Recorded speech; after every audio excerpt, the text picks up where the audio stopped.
Alright, folks, we are back playing Criminal Case to Conspiracy. We're going on to chapter number 3 to find out who killed Ian Devine.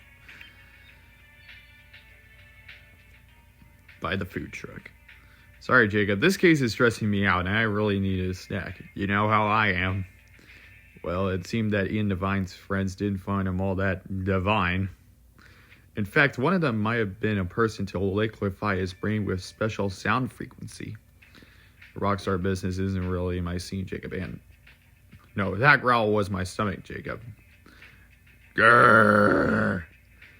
It's an Irish wolfhound. Nice doggy. Good doggy. Do you want the rest of my hot dog? That was close. Looks like this dog is hot for hot dogs. Fritz, come here. Sorry about that. I thought this was Kevin's dog, but it's my Fritz. Otherwise, I would have come over sooner. Sorry if old Fritz gave you a scare. No harm, no foul, Mr. Chiswick. Just make sure you get your dog back on a leash, okay? You're right, Jacob. We need to get back on the trail to the killer. Another look around the food truck could help.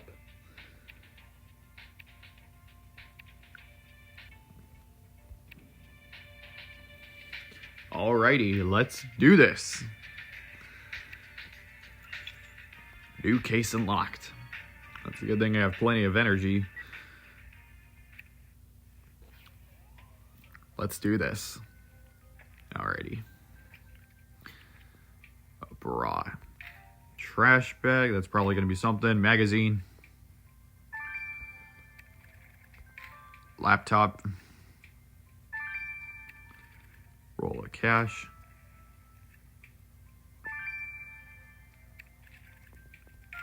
And a cocktail.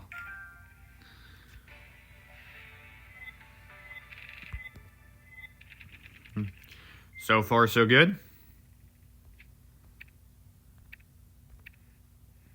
This laptop has a Henge logo on it as its desktop photo. Then you can unlock it so you can see if there's anything about the victim in there.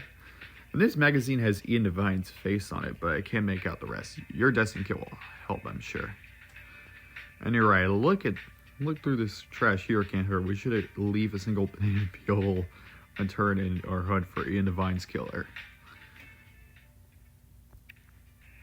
I'm guessing that the killer has really good hearing, and if the noise is too loud, it doesn't go deaf.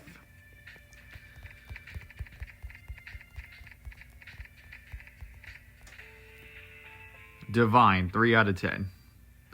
So the trash you yield a toothbrush and a plastic bag, huh? That's a little odd.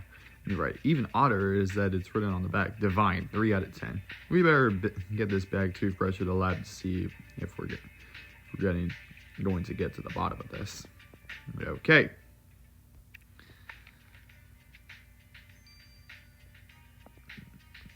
Nine hours. Okay, Rupert, you do your job. Faded magazine. Reveal.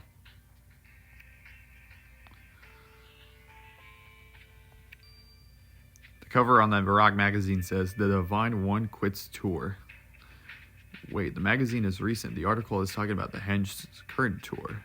So Ian Devine was going to refuse to perform? This must made his manager really angry. So why didn't Mr. St. Kevin tell us about this? We better get to the real story this time. Well, you know, he does have an Irish wolfhound, so that's probably one part of the mystery. But we don't know the other part of the mystery. The last two things that we need. Oh, God, not this one. 65656. 5 8 6 8 6. Yeah, I'm really slow in this one. That seemed like I'm getting better at it. That was 6 5 6 1 8.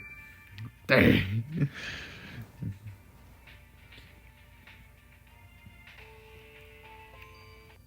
Hey, Jacob, it looks like there's a video of the file of this laptop and it's named Divine.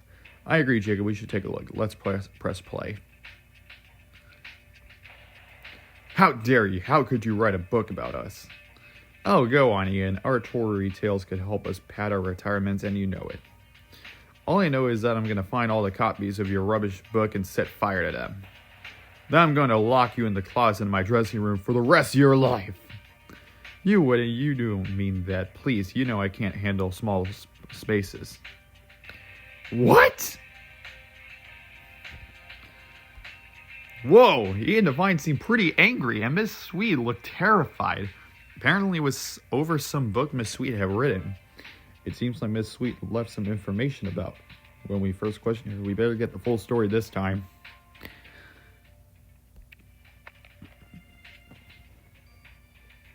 I am running low on stars. I'm gonna have to actually get through that crime scene. Mr. St. Kevin, we just came across a magazine that said your top star was quitting this tour. Funny that you failed to mention that. I failed to mention it because it was old news. It's true that shortly after agreeing to the reunion, Ian claimed that he didn't want to tour anymore. Believe me, I drank a lot of Goldstag when he said he wanted to quit. And he said he wanted to stay in the Wales, raise his sleep, and sell his knitwear online. That hardly sounds like a rock star's life. Well, exactly, and him canceling the tour would have gone down badly with the fans. I mean, if I can face my claustrophobia to manage this tour from a crammed bus, he could live without a sheep for a few months, right? But you said this was old news, so he changed his mind and decided to perform again? Yes, I found the button to the press. The fans, I described just how disappointed they'd be, so Ian signed on for one last rock and roll hurrah. Well, it was the last hurrah. That much is certain. Maybe he should have just stayed on the farm.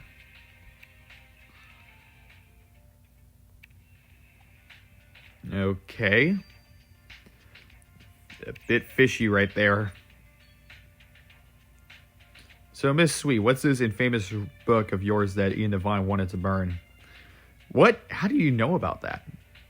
Well, we got you on video on your laptop. Your chat with Ian just got pretty heated. Yeah, not in the way I hoped when I started recording. I wrote this tell-it-all book about my days in his groupie. All the girls have been doing it, so I thought, why not me? But he threatened to sue me. He said he wouldn't allow the book to be printed as long as he was alive. He got so violent, I wish I had brought my Irish wolfhound with me. How interesting that Devine ended up dead. Now there's nothing stopping you from hitting the bestsellers list of your memoirs. You got it all wrong, darling. I'm a lover, not a killer. Oh boy, this...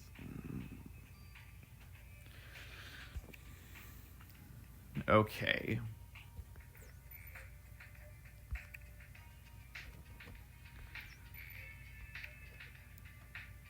Does it... I'm just looking through all the suspects. Anyway, guys, I'll see you guys in 9 hours. This is Galaxy Noodle 2025. Over and out. Alright, folks, we are back. Let's go and get the results from Rupert. Jacob, there's been quite a development thanks to the humble toothbrush you found. That toothbrush was in fact the victim. Someone collected it, and that someone was Izzy Ramsey. How on earth could you have figured that out, Rupert? DNA, pure and simple. There are 2 samples of DNA on the toothbrush. One was the victim's, and the other was Miss Ramsey's. So Miss Ramsey was collecting personal items of the victims. Great. More crazy from her. Jones, there's more to that DNA. Ian Devine and Izzy Ramsey's samples match. He's her father. What? Izzy Ramsey is Ian Devine's biological daughter? Yes, there's no doubt of the results from the small DNA samples. Well, Jacob, we better go speak with Miss Ramsey. Her whole conspiracy theorist shitik could be a lie. I don't know how to say that, but I don't know. Could just be me. But busted. I think, yeah. Miss Ramsey, we found part of your collection of Ian Devine's personal effects, and do you have to interrogate me here? Can we go outside? I'm feeling really claustrophobic. We'll be staying here for the interrogation, and you're going to tell us why you really stole that toothbrush. Simple. That toothbrush is one of the items I plan to use to prove that your victim was an imposter. So you're sticking to the imposter story? Do you honestly expect to believe that you didn't know that Ian Devine was your father? What? That's impossible. I was born in the 1980s. The real Ian Devine had been dead for years before that. Look, Miss Ramsey, I'm only going to say this once. We had a scientist examine that toothbrush. It belonged to the real Ian Devine, and you're his daughter. What? He really wasn't dead? And who is my dad? I can't tell what you really did or didn't know, Miss Ramsey, but I hope for your sake you weren't involved in this murder. I guess that's going to rule her out. That is, unless if she has the other stuff. Well, we got a few more juicy details about the exciting life of an aging English rock star. Sheep farming? Really? And we have heard of suspects who have been withholding information from us. Rose Sweet had a serious fight with the victim, and our kooky conspiracy theorist turns out to be the victim's illegitimate daughter. What's next? Good point, Jacob. We should be catching the killer. Let's get back to the crime scene. Gear crates. I think there's something we actually missed. Back where it all started. With Navy.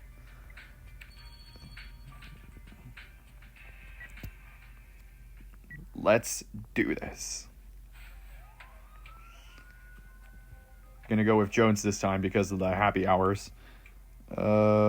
Exit. That's probably gonna be headphones. Broken device. It's obviously gonna be something. Whiskey.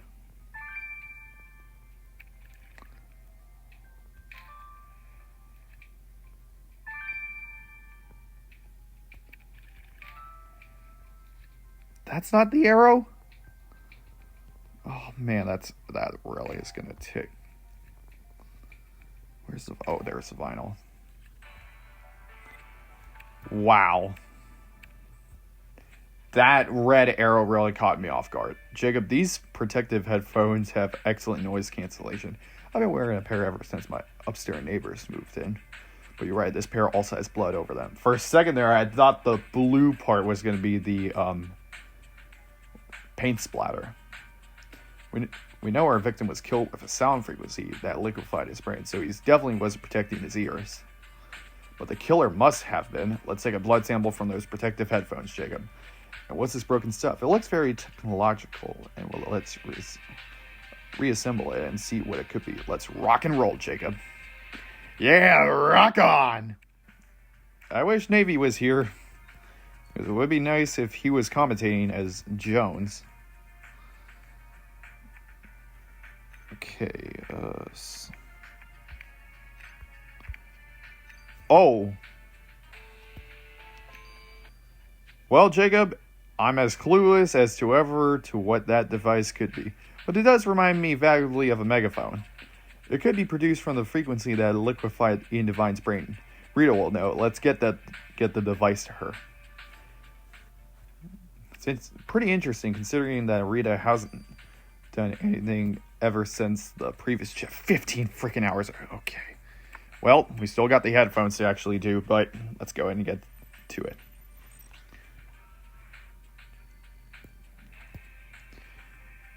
It's the blood.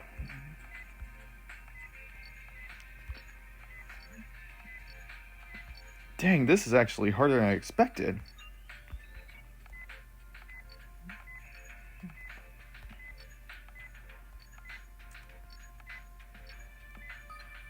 Oh, walked away with 18 seconds. Let's get that blood sample from the prospective headphones to the lab right away, Jacob. There has to be something that will help us catch the killer. Okay. It's going to be 9 hours. All right, guys. I'll see you guys in 9 hours. This is Galaxy NL 2025. Over and out. All right, folks. We are back playing Criminal Case. Let's go ahead and get the results from both Rita and Rupert. Jacob, whoever used this thing is one sick puppy. The device did emit the frequency that killed Ian Devine.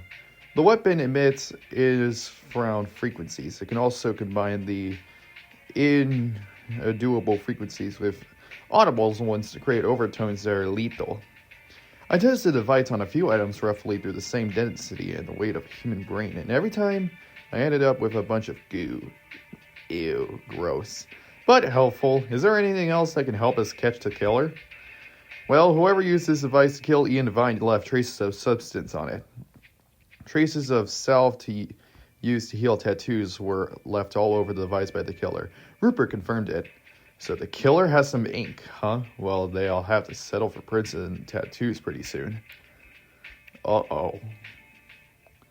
I'm guessing it's the victim's manager.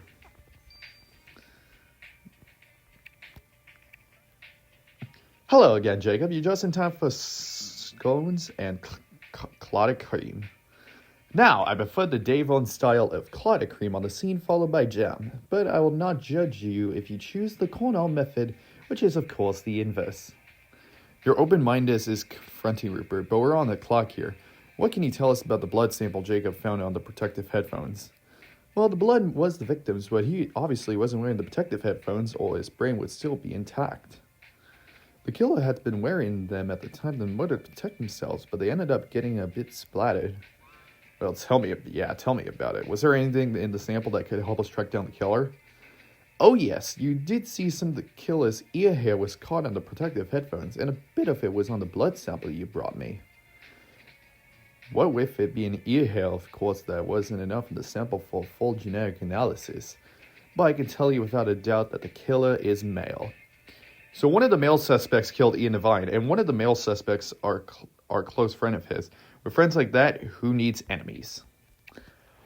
Oh my god. Alright, Jacob, we have all we need to arrest Ian Devine's killer. Time to build a stairway to prison.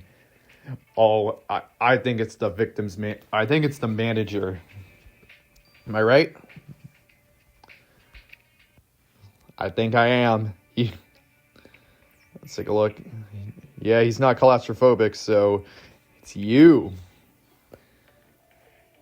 Boom. Boom. Boom. Boom. Boom. Guilty. Kevin St. Kevin, you're under arrest for the murder of Ian Devine. How could you even think I'd do such a thing? Besides, he was my top star. Well, maybe you should cut down on the gold stag, Mr. St. Kevin. You'll have some on Devine's wrist when you checked his pulse. That could have been left by someone shaking his hand. Gold stag is my favorite of everyone on this tour. No, I really think it has to do more with your carelessness. You will have for Irish Wolfhound shred all of your Hypnotist CD to beat claustrophobia. Try to stop an Irish Wolfhound from shedding? I dare you, that doesn't make me a killer. You really didn't think you ever get caught, did you? You thought by breaking the device you used to liquefy Devine's brain that we wouldn't find you. But you were wrong. Detective Jacob found your hair on the protective headphones you wore to protect yourself during the murder. We know it was you. Uh-oh, he's busted. Alright, fine, I did kill Ian Devine. Things haven't been the same since the Henge broke up. I thought a reunion tour would help everyone's finances, including mine. But tickets weren't selling. No one cares about these guys anymore. What about the fans, Kevin? Wasn't this tour supposed to be for the fans? Fans? Look, I did the math. The Henge would get more fans if one of the members died. Everyone knows a band's record sales explode after a member of the group dies. At least for a little while. That little while would be more than enough. So you decided to fill a coffin so you could fill your coffers. Kevin St. Kevin, you're under arrest. Mr. Kevin St. Kevin, you stand accused of murdering Ian Devine by liquefaction on his brain. It's an unusual murder, but I know my crime history and I recall a few other cases where the victim was killed with sound. The rockstar needed the right kind of death in order to boost the band's record sales. Did not get the impression that I'm admiring to your modus operandi. Given the premeditated nature of this disturbing crime, this court hereby sentences you to 25 years in prison. 25 years in a tiny cell? I won't last a week. Money sure fuels a lot of murder, doesn't it, Jacob? It's terrible to think that the years of friendship could end in a bloody way simply because of greed. But once again, we caught a killer thanks to you, Jacob. Hey, how about we check out the donuts situation in the break room to celebrate a job well done. Wow.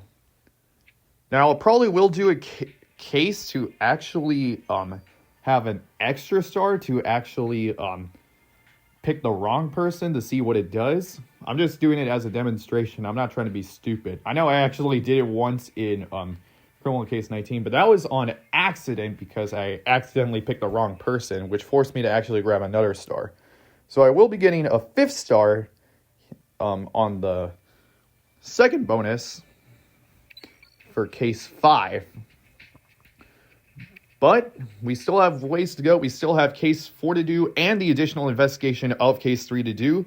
So once we head to case 5, I promise you I will do it. So anyways, this is Galaxy Nail 2025, over and out.